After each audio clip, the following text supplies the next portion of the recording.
Yes, mambo vipi? Victor Osimhen, forward wa timu ya taifa Nigeria, amepiga hat-trick dhidi ya Benin. Na niwaambie, kama hujawahi kumtizama Victor Osimhen akiwa anacheza uwanjani, basi na kushauri mfuatilie.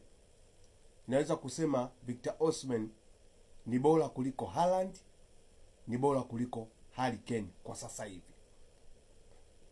Kwa fight yake, spirit ya upambanaji uwanjani, Victor Osimhen ni bora kuliko Haaland, kuliko Harry Kane. Unaweza kufikiri kama siala, nakwambiaje? Kamfuatilie, utaamini hiki ninachokwambia. Huyu mwamba ukiacha kujua kufunga, vile vile ni fighter sana.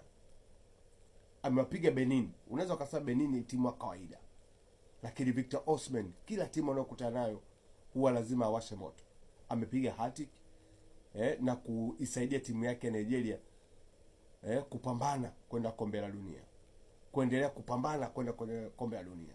Kiukweli Victor Osimhen ni moja ya forward ambao wa Afrika tuabidi tujivunie naye sana. Anatuwakilisha vizuri kabisa. Kwa nini? Kuna ile zana kwamba mchezaji akiwa anacheza Ulaya mwa Afrika akija kwa timu yake ya taifa ajitoi. Asa imekuwa tofauti kwa Victor Osimhen. Victor Osimhen akija kwa timu yake ya taifa, kama yupo Ulaya, anajitoa kwa asilimia zote.